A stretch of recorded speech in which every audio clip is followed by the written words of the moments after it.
Hello, welcome to Quackalope. Thank you for being here. Today I'm bringing you a right for you, wrong for you review on Arcs by Lyndhurst Games, a game that's been out for the better part of half a year now. I think time has disappeared over the last.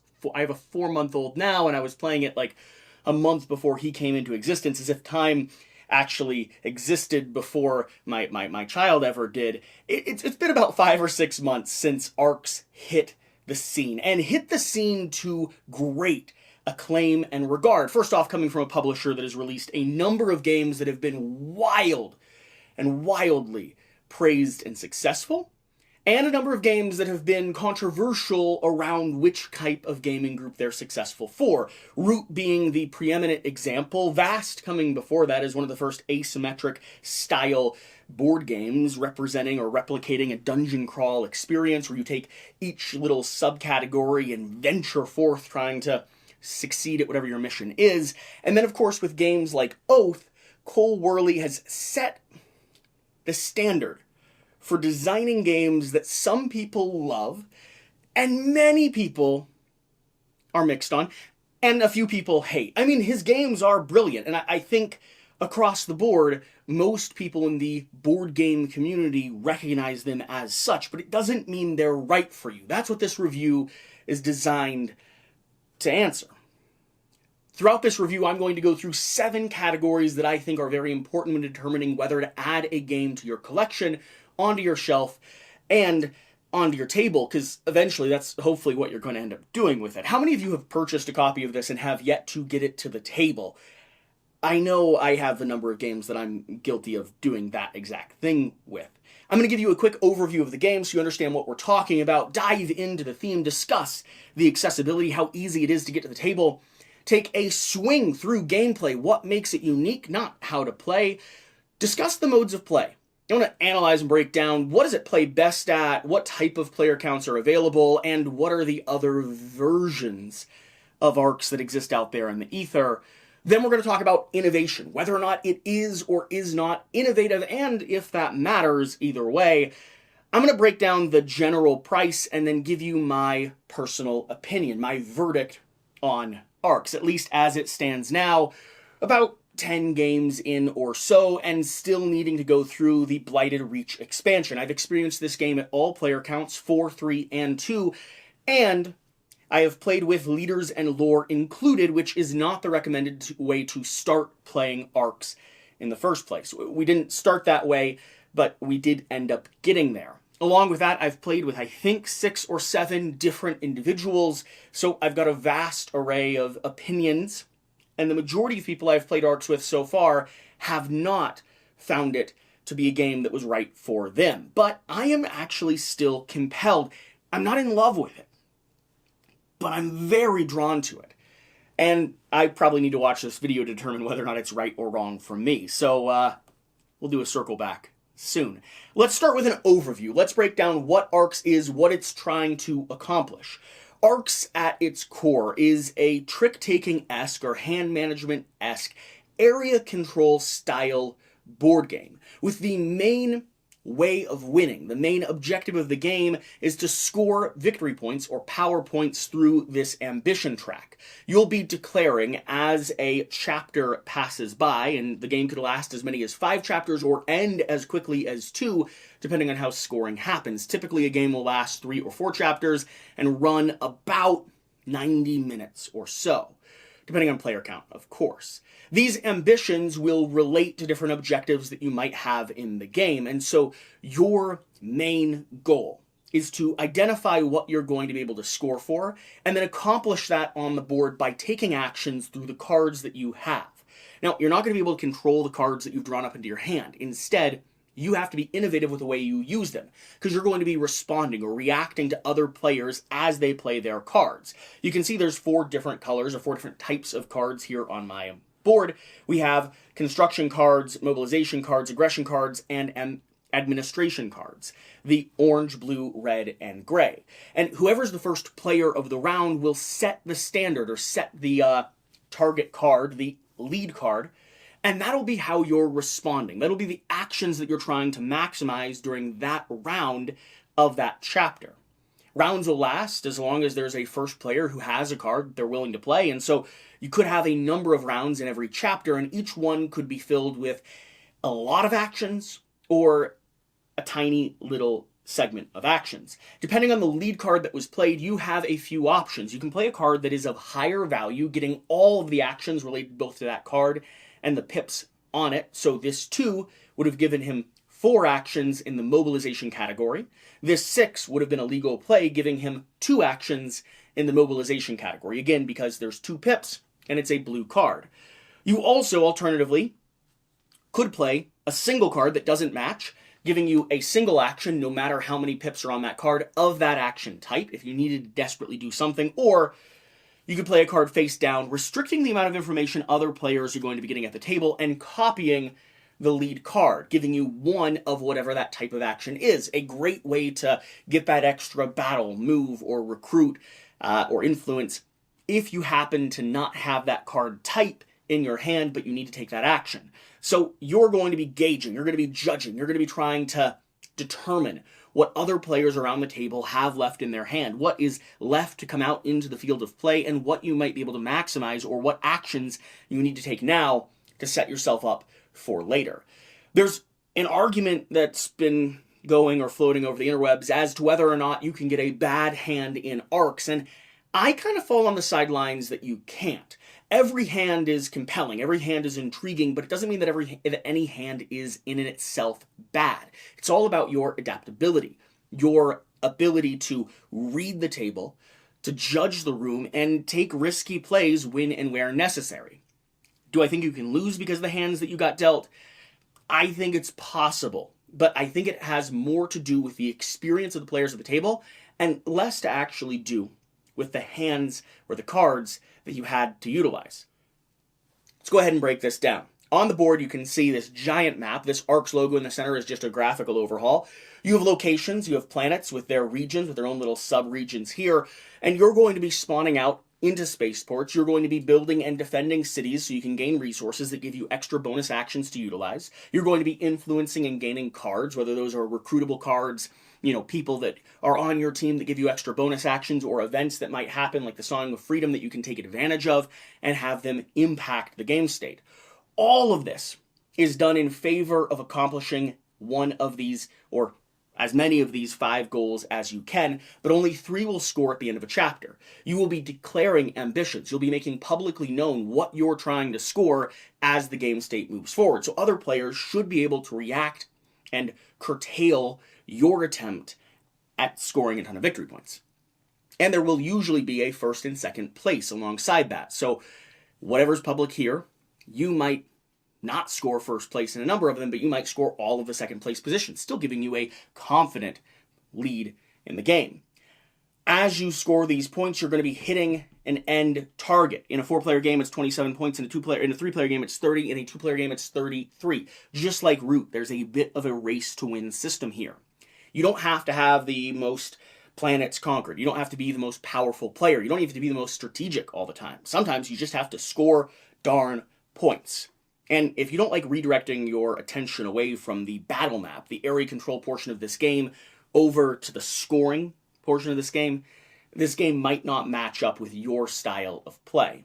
It's an area control game, yes, but it has a lot more to do with exactly how and when you're going to score your ambitions. Tycoon here is simple. Have the most cube resources and the most oil resources. Tyrant here is have the most captives, which you get by collecting cards or hovering over other planets and stealing resources and people from them. Warlord is have dealt the most destruction, and you accomplish that by, dealing the most destruction on the board and taking ships over to your trophies so that you can count them at the end of that chapter. Keeper is going to deal with the number of Scion resources or whatever these blue magic resources you have. And Empath, I think that's the Psyoc resources down here, is going to deal with the number of them you have on your board. Resources can be stored on your board. They can be collected from the different colored planets that you have here on the table. They can also be scored from some of the different influences, different people you'll be recruiting into your game state. So depending on where you're strong, depending on how you've been playing, you will hopefully be able to secure a few of these ambitions. That's the core principle of ARCs. There's a lot of nuance, a lot of depth, a lot of rules to learn. It's a tricky game. It approaches itself, presents itself as simple and straightforward, but the depth and strategy in play and the necessity of you thinking constantly on your feet, along with redirecting your attention away from all the shiny, beautiful pieces, away from the pictures and the story that's being told, over to the very, very gritty scoring system, makes this game unique, compelling, and also a game that you're gonna have to get to the table a few times before you and the people around the table feel like you have enough of a grasp of it to be competitive, to really be able to sink your teeth into the joy of playing as opposed to just the mechanics system or the engine that you're sitting in front of. That's an overview of ARCs. Let's talk about the theme. And theme is very important for me. I really like thematic board games, and Leader Games does a beautiful job at presenting theme without a lot of flavor text. In most of their games, their theme comes through the wonderful artwork that they produce, the miniatures that they have on the board, or the little meeples that they have on the board, and the mechanics of the game itself. And here I think ARCs actually does a fairly decent job at replicating that feeling of a colonizing space empire, of setting a, leader who can journey forth and dive into, the opera that's being played out. I don't think it's overly thematic. I don't think it needs to be. I think this stands as primarily a themeless board game. However, the mechanics seem to match up. My ability to recall and remember and play the game in a thematic way does still exist, and I do sometimes feel like I'm a powerful space warlord playing incredible cards, taking very, very sneaky actions, and securing or tyrannizing the world around me. Now, of course, there is another option. There is the base box, which we're technically covering here, and then ARCs happens to have an expansion called the Blighted Reach expansion, which is bigger than the base box itself. Now, the Blighted Reach expansion is something that I have not experienced yet, because the price you have to pay to get into that expansion, I think, is fairly steep. It requires an experienced group of players, preferably 3 or 4 of them, but it does introduce a lot more opportunity and depth into the lore and the storytelling, giving you a sequence or a series of games to explore through. Harboring from or taking from some of the ideas that Oath set forward, a game that remembers itself. Well, the Blighted Reach expansion does that over the course of 3 full games. The board changes, the cities and the developments you have, the technology you've been able to equip, all of that adapts and grows as you dive headfirst. Now, there is a mini expansion in ARCs, which I mentioned earlier, which is Leaders and Lore. Leaders are going to add unique, specific setups and custom rules based on their powers and preferences, similar to things like Cosmic Encounter or Twilight Imperium. Not as complex as some of those, but similar in the essence that you're playing a character, and that character has their own unique role and responsibility in the world. And then your lore is going to introduce powerful abilities, one-time effects, sniper rifles that can hit other players, and scoring conditions or things that impact the way that you actually might be able to win the game. This is like shuffling and creating your own root character off of all the mechanics that exist out there, but sort of inventing it or coming up with it by randomizing and scattering them across the table. It does add flavor, it does add lore, it does add artwork, it does give me more depth when it comes to the storytelling portion of ARCs. However, it also adds more randomness, more chaos, and more things other players have to account for when determining how to strategically play. And I think that's the trade-off. If you want more of a storytelling game, you're going to end up getting more of a randomized game. If you want less of a storytelling game, you're going to end up getting a little bit more of a straightforward strategic hand management game. However, if you want those two things combined, a highly thematic, highly lore-driven game without too much chaos, then you're not going to find it here in ARCs, and therefore ARCs might not be right for you. Accessibility. How easy is it to get ARCs to the table? It's hard to say. I mean, teaching the game from the get-go probably takes a good 15, maybe 20 minutes. But the experience of play is going to have people snapping to about halfway through the course of the game, being like, oh, I just realized this, or this is something unique that I can do. It's going to not be until Chapter 2 or Chapter 3 of scoring that new players start redirecting their attention to the ambitions track, which is really the heart and soul of the game. They have pulled their attention away from the pretty board sitting in front of them. It's a hard answer. I think Arcs is fairly accessible. I don't think it's as complex as Root when it comes to the initial teach. I do think, though, strategically and mechanically, it is more confusing than Root. Arcs sits in this weird space between Oath, which I think is probably one of the more difficult games to understand and get to the table from the Leader Games lineup, and Root, which is very easy in some ways to get to the table after all the players understand it, after they all know it. You follow your hierarchy of order on the board and you play through the game. It's not overly accessible, but it isn't too hard either. It's right in that middle ground. I think the hardest part of this is that I don't feel like most players have enough understanding of the core strategy, the flow of the game, to be competitive until 2 or 3 plays, and I do think that the table state needs to be as equal as possible. If you're an experienced Arcs player, you're just going to have a baseline advantage over everyone else out there, even if it just comes down to what you're paying attention to. And that means that other players are going to have to know when and how to control for the inequality that exists here. Just like in Root, if the Vagabond starts getting away with all the items and everyone's trading with him, he will probably sprint to a victory. Or if the Corvid end up spreading all of their tokens and they're about to flip 4 or 5 of them and score tons of victory points, other players need to do something about that. But they need to do something about that before it's too late, before he's started taking his turn. The same thing here with Arcs. Experience will allow you to react before actions have been taken.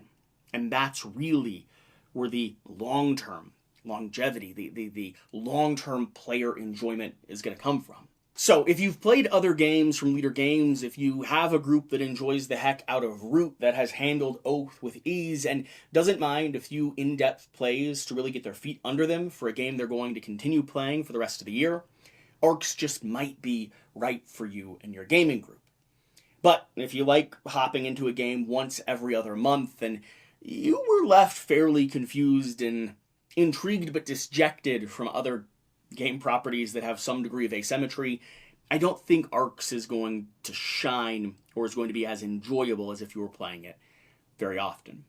Let's talk about the gameplay. What makes Arcs unique? Well, I think for me the central thing is this trick-taking system. I mean, it's an area control style board with a game system that requires you to think on your feet and respond to other players. And I don't know of another game that quite does hand management, quite does trick-taking at this scale and to this level of enjoyment.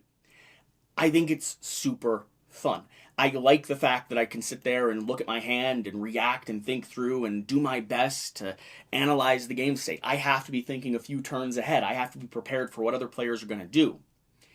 The gameplay is really about the hand of cards you have and how you can make the most of everything else in response to that. The ships you have, the spaceports and cities you have onto the board, the scoring objectives you're going for, the resources, even the people that you've recruited, they all speak. They all have reference. They all have deference to the tricks that you're taking.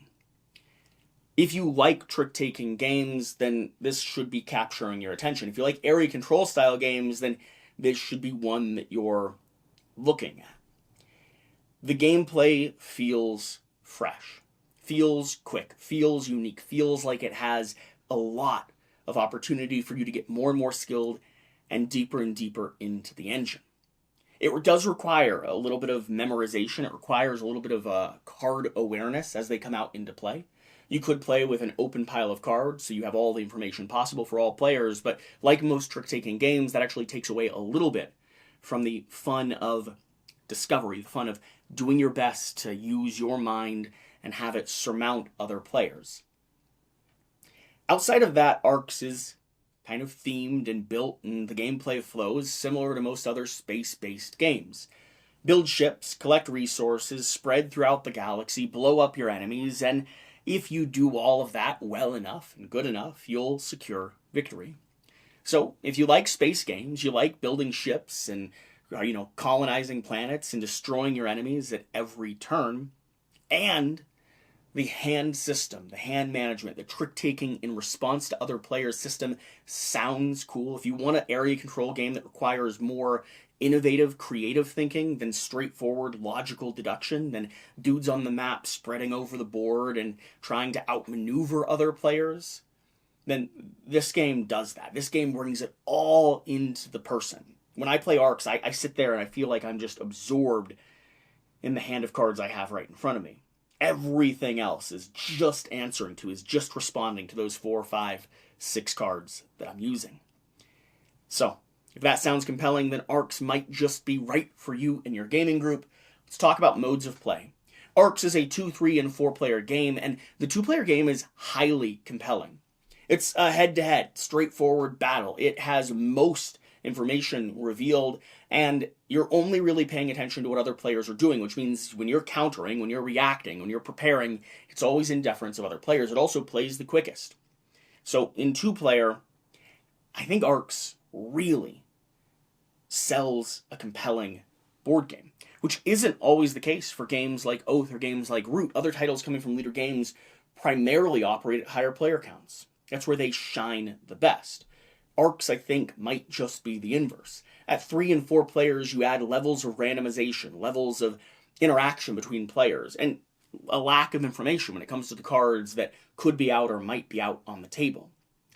Those player counts are a lot of fun. They're very compelling. They certainly have a reason to draw players in, but if you're looking for something that's a little bit more of a tactical, head-to-head space combat, then 2-player is actually where you're going to want to sit and play this game the most.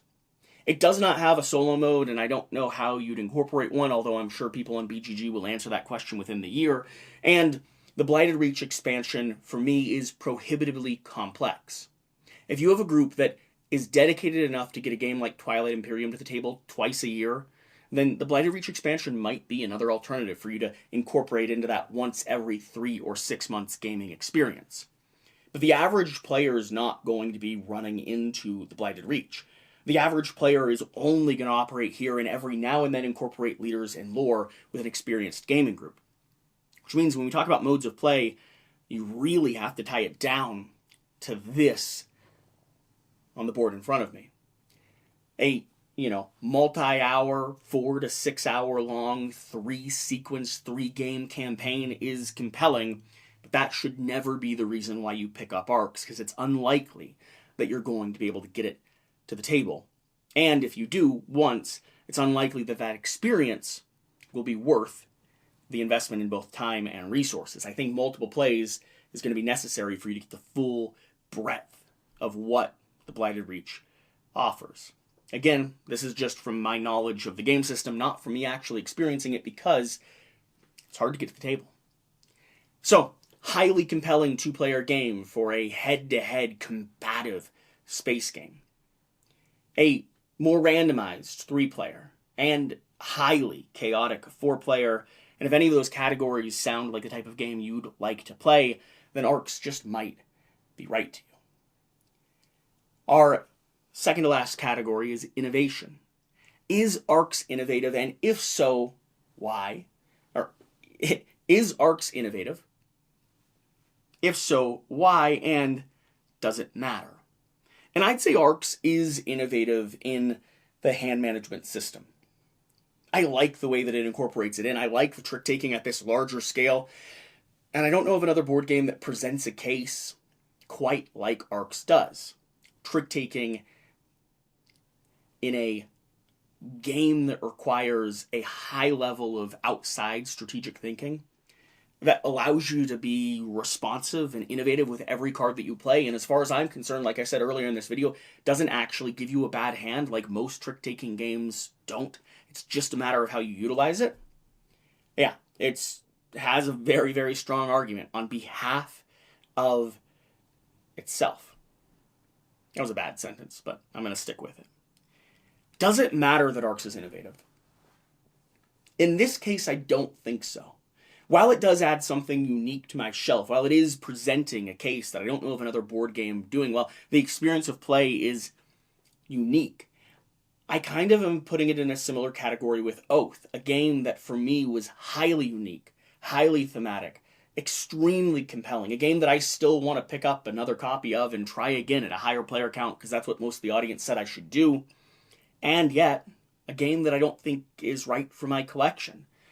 Even though it is a game that remembers itself, a game that lived on the table, a game that didn't do anything that any of my other games, current or ever in my collection, have done, it didn't stay. And Arcs is right there for me. If I had a gaming group that really loved this game, I think it would stick around. But at the moment, the trajectory that's set for it, despite it being innovative, is probably lasting until we get through the Blighted Reach expansion and then likely going away in favor of playing another game like Root if we're introducing new players to the table. I don't want to teach someone Arcs. I don't want to re-experience Arcs with brand new players. I want to play with people that already know how to play it, and that's the problem with innovation in this context. It requires a level of experience for all the players at the table to be competitive, combative, and enjoy it. And it just doesn't match up for me. Finally, let's talk about my personal opinion and the price point for Arcs. Arcs is going to stand in that $50 to $80 price point range, depending on the sale and the location that you purchase it from. And I think the base game, for what it does, is competitive there. It's a very in-depth game. It's a game that could give your gaming group quite a number of enjoyable plays.